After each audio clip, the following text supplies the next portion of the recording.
জ্যোতির্গমনে জ্যোতিষশাস্ত্র এক গুচ্ছ আলোচনায় আমি অরূপ কুলভী আপনাদের সঙ্গে। তমসমা জ্যোতির্গময় মৃত্যুর মা অমৃতং গময়।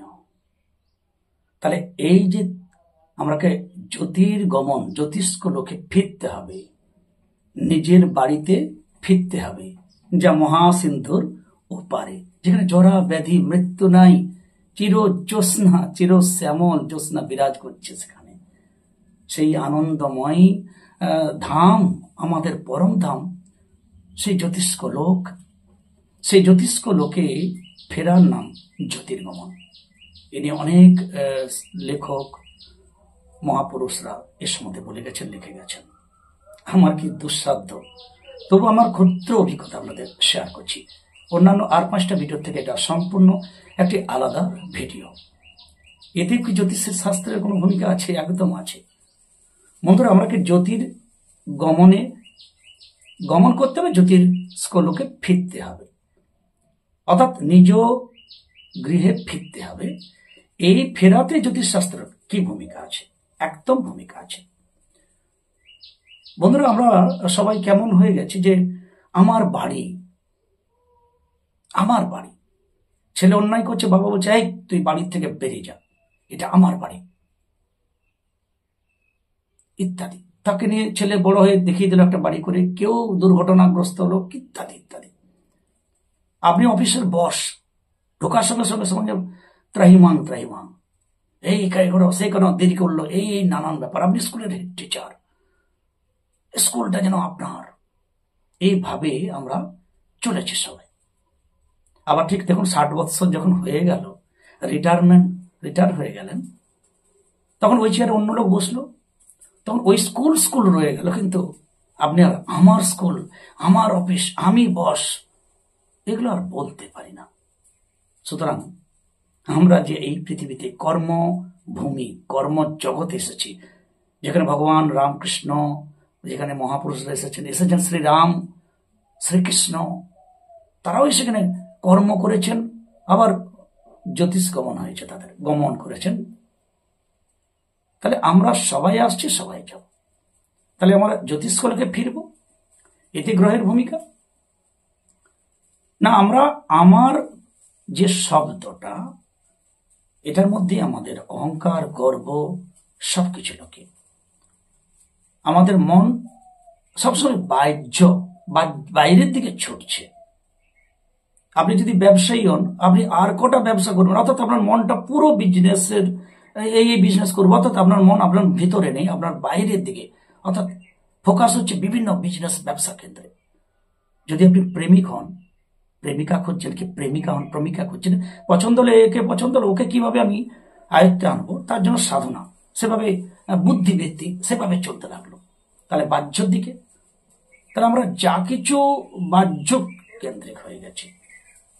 তাহলে জ্যোতির্গমন মানে অন্তরে আবার নিজের বুদ্ধি, নিজের দৃষ্টি, নিজের সবকিছুকে নিজের দিকে আনা, আত্মজ্যোতি, আত্মদর্শন। ঈশ্বর, ঠাকুর, গড, আল্লাহ, এগুলো আমরা প্রাথমিকভাবে বলি, কিন্তু ক্রমশ উঠে যান, উঠতে তোমার কিছু থাকবে না। এদের গড নেই, তারও উপরে উঠে যান, আল্লাহ, গড কিচ্ছু নেই, আছে শুধু সৃষ্টিকর্তা। তাহলে আমরা সেই ভূমিতে যখন ফিরবো, তার নাম জ্যোতির্গমন। তাতে জ্যোতিষশাস্ত্রে হস্তকরতল, এই ভেবে এদের কি ভূমিকা? এদের ভূমিকা কিচ্ছু। যখন আমরা আত্মকেন্দ্রিক হব, আধ্যাত্মিক পথে, দর্শনের পথে হাঁটব, তখন এই গ্রহগুলো, আমাদের হস্তকরতলও যদি বলেন, এসব পরিবর্তিত হতে থাকে। আপনি ধ্যান করছেন, তাকে পাওয়ার জন্য ধ্যান করছেন, ঈশ্বরের তাকে দর্শনের জন্য ধ্যান করছেন। এখানে কোনো টাকা পয়সা কিছুই লাগে না। তাহলে এই যে আপনি শরণাগত হলেন, ধ্যান করলেন, তার দিকে এগিয়ে যাচ্ছেন, এতে আপনার গুরু বল, বৃহস্পতি স্থান পরিবর্তিত হতে থাকে। কারো 1 জন্ম, কারো 10 জন্ম, সেটা আলাদা কথা, কিন্তু পরিবর্তন শুরু হয়ে যায় যখনই আপনি ধ্যান, জপ, ঈশ্বর উপাসনা, আমি আমার নিজের বাড়িতে ফিরবো, হে প্রভু, হে মা, হে গুরু, এই যে ভাব নিয়ে যখনই আনলেন, তখনই শুরু হয়ে গেল বৃহস্পতির পরিবর্তন। এখানে জুপিটারে ক্রস, স্কোয়ার, কারো পতাকা, ত্রিশূল, নানান রকমের সামুদ্রিক চিহ্নের পরিবর্তন এর প্রকাশিত হতে থাকে। এই প্রকাশিত হলে কি সাধনা সিদ্ধি লাভ হবে? আমরা কি ফিরবো না? এ অটোমেটিক প্রকাশিত হবে। হাত দেখান কি না দেখান, নিজে দেখুন কি না দেখুন, জানুন চাই না জানুন, কিন্তু একজন যোগী, একজন সাধক, একজন বাড়ি ফেরার মানুষের হস্তকরতলের সর্বপ্রথম পরিবর্তন হবে বৃহস্পতিতে। এই স্থানে বৃহস্পতি আপনার অভিমুখী, আত্মকেন্দ্রিক, আপনার দিকে বৃহস্পতি কৃপা দৃষ্টি দিলেন যাকে বলি। শনির ভূমিকা আছে আপনার জ্যোতির্গমনে, অবশ্যই আছে।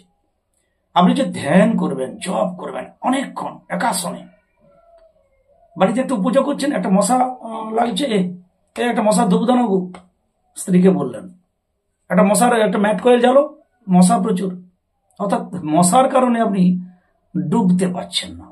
এই যে নিষ্ঠা, এই যে ডোবা, কি মশা, কি মাছি, কি গরম, কি শীত, কি গ্রীষ্ম, কি বর্ষা, কোন অবস্থায় আপনাকে টালাতে পারবে না।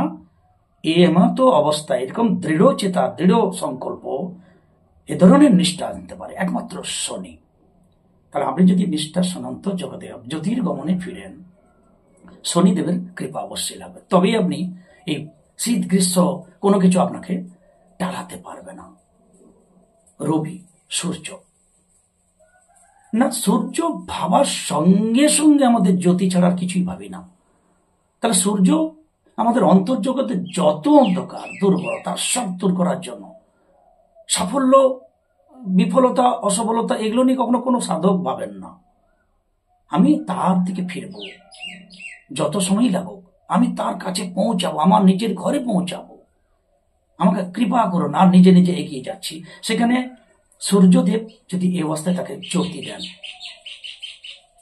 সূর্যদেবের কৃপায় আমরা আত্মজ্যোতি সাধনা করতে করতে, চোখ বন্ধ করে জ্যোতি দর্শন হয়, রাস্তায় চলতে চলতে জ্যোতি দর্শন হয়, একটা পয়েন্ট আলোর বিন্দু দর্শন হয়, এটা ফার্স্ট স্টেজ। সেক্ষেত্রে বুঝতে হবে যে আমার কৃপা আছে। সেক্ষেত্রে সূর্যের একটা ভূমিকা অবশ্যই আছে।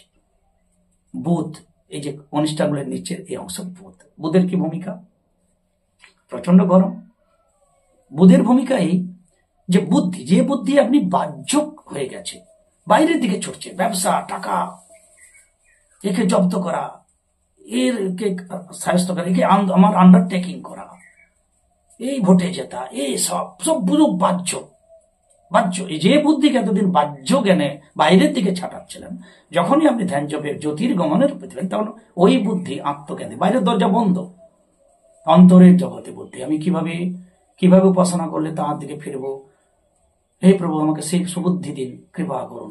সেই যে বুদ্ধি, তখন সেই বুদ্ধি বাহ্যের দরজা বন্ধ, বুদ্ধি আত্মকেন্দ্রিক হলো। তবেই না সেই বুদ্ধিকে আপনি ঈশ্বর উপাসনায়, আধ্যাত্মিক সাধনায় কাজে লাগাবেন। তবে না শান্তভাবে আপনার বুদ্ধি বিচলিত হবে না, শান্ত হবে। তাহলে এই যে বুদ্ধি আত্মকেন্দ্রিক হওয়ার জন্য বুধেরও সাহায্য দরকার। যখনই আপনি জ্যোতির্গমনের পথে ফিরবেন, নিজের বাড়ির দিকে ফিরবেন, তখন যদি ঠিক ফিরেন, বুধও আস্তে আস্তে আপনার কন্ট্রোলে হবে, আপনাকে সাহায্য করবে, আপনার বুদ্ধি আপনার নিয়ন্ত্রণে হবে। সেক্ষেত্রে বুধের একটা ভূমিকা অবশ্যই আছে। মঙ্গলের কি ভূমিকা? না, মঙ্গল শৌর্য, বীর্য, সাহসের অধিপতি, দৃঢ়তার অধিপতি। তাহলে আমরা যদি সাহস না থাকে, এই দুঃসাহসের একটা যাত্রা, নিজের বাড়িতে ফেরা, আমরা এত মায়া চক্র, এত এখানে লীলা চলছে জগতে, আমরা তো ফিরতেই চাই না। কত মধু বলুন তো। তাহলে যে যখন সেই অন্তর্জগতে নিজের বাড়িতে ফিরব, খুব দুঃসাহসী হতে হবে। একটু আদর সাধনা করে অনেকের পতন হয়। তাহলে সাধক যারা সিদ্ধিলাভ করে তাদের দুঃসাহসী হতে হয়। সেই শৌর্য, বীর্য, দুঃসাহসী এই অভিযানে যদি কেউ সাহায্য করে, মঙ্গল। তাহলে আমাদের সাধনা জ্যোতির্গমনের পথে মঙ্গলের ভূমিকা। যখনই আমরা সে পথে আগাবো, মঙ্গলে তখন শুভ চিহ্ন হয় ধনুর্বাণ, ত্রিশূল চিহ্ন, ধনুর্বাণ চিহ্ন আমি নিজে হতে দেখেছি অনেক যোগী মহারাজের, যারা আজকে আরো হয়তো উচ্চস্তরে উঠে গেছে, আমার সঙ্গে দেখা নেই। চন্দ্র, মনের অধিপতি। আরে মনই তো সব। আমাদের মন আমাদের কন্ট্রোলে নেই। যখনই আপনি প্রথম সাধারণ জপে বুঝবেন, তখন মন দেখবেন এদিকে ছুটছে, সেদিকে ছুটে বানরের মতো। কেন? তার অভ্যাস এখানে সেখানে ছোটা। আমরা তো ছুটিয়েছি মনকে আমরা ভিতরে রাখিনি, সবসময় বাইরে। পড়াশোনা করতে করতে, বাচ্চা পড়তে পড়তে অন্যদিকে মন, এই মন, বড়রাও একটা কাজ করতে করতে অন্যদিকে মন। তাহলে এই যে মন আমাদের সবসময় বাইরে, সেই মনকে নিজ কেন্দ্রে পয়েন্ট এইখানে আনতে গেলে এই ভ্রু যুগলের মধ্যে কুটস্থে, সেখানে চন্দ্রদেবের কৃপা চাই।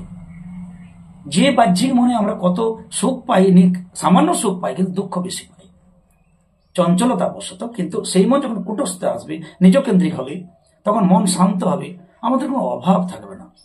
বাহ্য আপনি যত টাকাই আনেন তবু আপনার অভাব নেই, দেখবেন আপনার অভাব আছে, আপনি আরো চাইছেন। একটা বাড়ি কোথায় একটা লজ করবো, হোটেল করবো, যে একটা হোটেলের মালিক দেখবেন সে শান্তি দিনে আরো কোথায় একটা হোটেল করবো। আজকে দার্জিলিং তো কালকে হরিদ্বার, কালকে বৃন্দাবনে, তিনি থেমে নেই।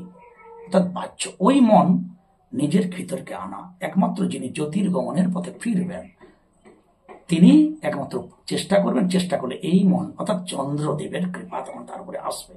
তখন এই চন্দ্রস্থানে সুন্দর তার সিগন্যাল ফুটে ওঠে, যেটা প্রমাণ করে আপনি ঠিক পথে হাঁটছেন, আপনি এগিয়ে যাচ্ছেন। তাতে শঙ্খ, চক্র, গদা, পদ্মর কিছু চিহ্ন অনেকের ফুটতে দেখেছি। মৎস্য চিহ্ন আধ্যাত্মিক পথে এগিয়ে যাওয়ার চিহ্ন, শুধু লটারি লাগার চিহ্ন নয়।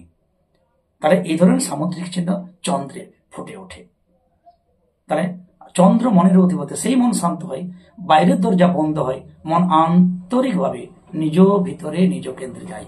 সেক্ষেত্রে চন্দ্র দেবের কৃপায় আমরা মন নিয়ে সেই সঠিক মন, নিজের মন, 16 আনা মনটা নিজেরা ফিরিয়ে পাই। কেন মন তো সরষার পুডলির মতো না, 16 দিকে 16টা সরষা কালেকশন করা যেমন খুব কষ্টকর, সেই রকম মনকে নিজের মুখে আনা খুব কষ্টকর। তাহলে সেখানে চন্দ্রদেবের কৃপায় আপনি সাধনা স্তরে এগিয়ে যেতে থাকেন। শুক্র, শুক্র আমাদের যৌবনের অধিপতি, প্রাণবন্ত প্রাণের অধিপতি, ওজ ধাতুর অধিপতি। সাধনা করতে করতে আমাদের ওজ ধাতুর বিকাশ হয়, জ্যোতি মুক্তি ফুটে ওঠে। সব মানে বয়স, কোনো দুর্বলতা, মুখে কোনো একটা দুশ্চিন্তার ছাপগুলো আস্তে আস্তে ক্লিয়ার হয়ে যায়। একজন যোগী, একজন সাধক, একজন ঘরে ফেরা মানুষ বা একজন জ্যোতির্গমনের পথে ফেরা মানুষের। সেক্ষেত্রে যে এই যে প্রাণ উজ্জীবন হয়, প্রাণায়াম করলে যেমন আমাদের প্রাণ অক্সিজেন সিলিন্ডার ভরে যায়, সেই রকম শুক্রের সাপোর্ট এসে যায়। তখন সেই শুক্র আমাদেরকে যখন সাপোর্ট দিতে থাকে, তখন আমরা প্রাণবন্ত হই, আমরা সেখানে পৌঁছবই। যত দুর্বলতা থাকুক, যত পথ কষ্টকর হোক, এই যে উদ্দীপনা, প্রাণবন্ত হৃদয়ে যৌবন ফুটে ওঠে, আমরা জ্যোতির্গমনের পথে হাঁটবই। এই হেন উদ্দীপনা, যৌবন শক্তি ভিতরে যদি আবার আমাদের জাগিয়ে দিতে পারেন একজন যোগী সাধকের, একজন যোগীর মুখে যেমন সর্বদাই আনন্দ, তার কোনো অভাব নেই, তার কিছু পয়সা নেই, জমি নেই, বাড়ি নেই, কিচ্ছু নেই, গুহায় বসে আছেন, কোথাও নদী সমুদ্রের ধারে বসে আছেন, কি তীর্থে বসে আছেন, মুখে জ্যোতি, আনন্দ সবসময়। তিনি জ্ঞান দিচ্ছেন, ভক্তির কথা বলছেন, তা তো কিছুই নেই। আছে শুক্রের যৌবন শক্তি, প্রাণবন্ত। সুতরাং শুক্র তখন আমাকে সাহায্য করেন। তাহলে বন্ধুরা, রাহুকেতু পরছায়া, ওগুলো সেই ওই উগ্রপন্থীর মতো লুকিয়ে লুকিয়ে গুলি করা। ঠিক যদি এই সমস্ত গ্রহগুলো ঠিক থাকে, তাহলে আমাদের জীবনে সার্জিক্যাল স্ট্রাইক হয়ে যায়। ওসব রাহুকেতুর মতো উগ্রপন্থীগুলো সব ল্যাজ ঘটিয়ে পালায়, ল্যাটিনে ঢুকে যায়। যখন এগুলো অ্যাক্টিভ না হয়, তখন রাহুকেতু উগ্রপন্থীর মতো আমাদেরকে অ্যাকশন নেয়।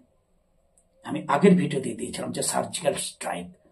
যদি সাধনার পথে হাঁটেন, আজ গরম, একটু বর্ষা বৃষ্টি হলে তবে একটু জব করব, ঠান্ডা পড়লে একটু বেশি করে জব করব, এই কোনো ভক্ত সাধকের কথা হতে পারে না, এই কাপুরুষের কথা হতে পারে। মশা কামড়াচ্ছে, মাছি, একে ডাকো ম্যাটকয়েল, তাকে ডাকো কাপুরুষ। যিনি যোগী সাধক, তিনি বাঁচা মরা, সফলতা বিফলতা, সম্মান অসম্মান, অর্থ অনর্থ, জন্ম মৃত্যু, এই সমস্ত কিছু তার মধ্যে আসার কথা নয়। যদি সত্যি ঘরে ফেরা মানুষ হন, যদি জ্যোতির্গমনের পথে আমরা ফিরি, তখন আমাদের এই সমস্ত গ্রহগুলো অ্যাক্টিভ হয়। হাতে তার সুন্দর সুন্দর ফুটে ওঠে চিহ্ন, জ্যোতিষী তখন বলেন। এবারে যে জ্যোতিষী যত আধ্যাত্মিক, জ্যোতির্গমনের জ্যোতিষী, জ্যোতিষশাস্ত্র, দেখুন এখানে জ্যোতিষশাস্ত্র আর আধ্যাত্মিকতা, আগে সাধু মহান্ত এদের হাতে জ্যোতিষশাস্ত্র ছিল, আধ্যাত্মিক সাধনার সঙ্গে জ্যোতিষশাস্ত্রের রিলেশন ছিল। এখন বেশিরভাগই জ্যোতিষশাস্ত্র যারা নিয়ে আসছেন, যারা জ্যোতিষী হয়েছেন, তাদের আধ্যাত্মিকের কেউ নামজপ ঠাকুর নাম করেন কিনা সন্দেহ। শুধু স্টোন দেওয়ার লোক বাড়িতে চলে আসছে, এই দেওয়া চলে আসছে, এই একজন চলে আসছে হোলসেলার, এই ব্যাপারগুলো চলছে। আমি কাউকে ছোট করছি না। তো তারা কখনো জ্যোতির্গমনের পথে হাঁটার কথা বলবেন বা তারা নিজে হাঁটবেন কবে, সেটাও তো সন্দেহজনক। আমি বলছি না আমি মহাপুরুষ বীর পুরুষ, তবে আমি একটু চেষ্টা করছি। তাই আমি আমার বন্ধুদেরও শেয়ার করছি, যদি জ্যোতির্গমনের পথে হাঁটেন, তাহলে যদি ঠিক ঠিক হাঁটেন, তাহলে আপনাকে প্রথম ভুলতে হবে যে আমার বাড়ি, আমার গাড়ি, আমার অফিস, আমি বস। ভাই, রিটায়ারমেন্টের পরের কথাটা ভাবুন। ওই অফিস রয়ে যাবে, ওই স্কুল রয়ে যাবে, আপনাকে কেউ কাঠাবে না। এই বাড়ি রয়ে যাবে, আপনি ছেড়ে যাবেন। এই সমস্ত ছাড়ুন, করুন, কিন্তু জ্যোতির্গমনের পথে যদি হাঁটার ইচ্ছা হয়েছে তাহলে সেইভাবে হাঁটুন, এত দৃঢ়ভাবে হাঁটুন, মশা মাছি, শীত গ্রীষ্ম বর্ষা কোনো কিছু যেন আপনাকে টালাতে না পারে। সার্জিক্যাল স্ট্রাইক করুন প্রত্যেক মুহূর্তে, দেখবেন আপনার সমস্ত গ্রহগুলো আপনার কেন্দ্রিক হবে, আপনাকে আর ঠেলে ধরবে, যা ঠেলে ধরবে। তখন আপনি তড়তড় করে এগিয়ে যেতে থাকবেন জ্যোতির্গমনের পথে। সুতরাং এই জ্যোতির্গমনের পথে যখন আমরা হাঁটব, তখন জ্যোতি আর জ্যোতিষশাস্ত্র কোনো আলাদা নয়। আধ্যাত্মিক সাধনার সঙ্গে জ্যোতিষশাস্ত্রের একদম ঘনিষ্ঠ একটা যোগ সাজিশ। জ্যোতিষশাস্ত্র মানে স্টোন কবচ নয়, জ্যোতিষশাস্ত্র মানে মূল পড়ো ধাতু পড়ো এই নয়। কিছু টোটকা বলে দিলাম, কিছু শাস্ত্রের কিছু নিজে বানিয়ে কিছু মাতোয়ারা করার জন্য মানুষকে, এটা নয়। জ্যোতিষশাস্ত্র আমাদেরকে জ্যোতি দেখায়, জ্যোতির্গমনের পথে এগিয়ে যাবারই আমাকে নির্দেশ দেয়। কিন্তু এই পৃথিবী হচ্ছে কর্মভূমি। আপনাকে উগ্রপন্থী হতেও কোনো বাধা নেই, আপনি শিক্ষক হবেন তাতে বাধা নেই, আপনি চোর হবেন তাতে বাধা নেই, তুমি ভক্ত হবে তো তাতে বাধা নেই। কিন্তু বলছেন, ভগবান বলছেন, ঈশ্বর বলে যে তার বাণী আমরা থেকে পাই যে যেটা করবে সেটা এমন সলিড করো যেন তোমার সাফল্য হয়। চোর হবে তো ভাই সেই পুরনো আমলের মতো পকেট মানি করতে গিয়ে লাঠি ঝাঁটা খাবে কেন? আপডেট হও, আপডেট চোর হও, তাহলে তুমি চোরের মতো চোরের নামযশ পাবে। তুমি উগ্রপন্থী হয়েছো তো এমন উগ্রপন্থী হও যে ফাঁক দেখে তুমি যেমন কাজ সাজিশ করো, যেটা এই কিছুদিন আগে হলো, খুব মর্মান্তিক। কিন্তু দেখুন, তারা ওট পেটে ওই একটু ফাঁক সুযোগ, ওই একটু সুযোগকে তারা সদ্ব্যবহার করে দিল। তারপরে কি স্টেপ চলছে তো পরের কথা, কাজ তারা আশেষ হলো। তারা একজন উগ্রপন্থী যদি আপডেট হয়, তবে সে তার কিছু হালচাল, কিছু গোলমাল করতে পারবে পৃথিবীর বুকে, ক্ষণস্থায়ী হলো করতে পারবে বা পারলো। তাহলে আমরা পৃথিবীতে কি হব সেটা আমাকে সলিড হতে হবে। চোর হলে সলিড চোর হতে হবে, চিটিংবাজ হলে সলিড চিটিংবাজ হতে হবে। যেন চিটিংবাজের নামে, যেমন রাবণ বলেছিল যে প্রভু আপনাকে 7 জন্ম লাগবে আপনার ভক্ত হলে, আর অভক্ত হলে, আপনার শত্রু হলে যদি 3 জন্মে 1 জন্মে হয়, তাহলে তো বড় আনন্দের কথা, আমি শত্রুই হব, যা থিওরিতে পাই। তাহলে আমরা পৃথিবীতে কি হব সেটা একদম সম্পূর্ণ আমাদের নিজের পথ। তবে জ্যোতির্গমনের পথে, জ্যোতিষ্ক পথে নিজের বাড়িতে ফেরার সময় যদি আমরা ঠিক ঠিক ফেরতে থাকি, তখন এই গ্রহ মাউন্ট অর্থাৎ আমাদের যে গ্রহ প্ল্যানেট, তার সব আমাদের ফরে হয়ে যায়, আমাদের অনুকূলে হয়ে যায়। তখন আমরা খুব ইজি ওই পথে এগাতে পারি। সুতরাং হেন একটা ছোট্ট ভিডিও যেন মনে হলো আপনাদের দিয়ে রাখলে অনেক বন্ধুরা হয়তো কাজে লাগবে, যারা অবশ্যই উপাসনার সঙ্গে হয়তো যুক্ত। যদিও আমি নিজেও এই ওয়াক উপাসনার পথে চলেছি। সবাই ভালো থাকুন, সঙ্গে থাকুন। জয় গুরু।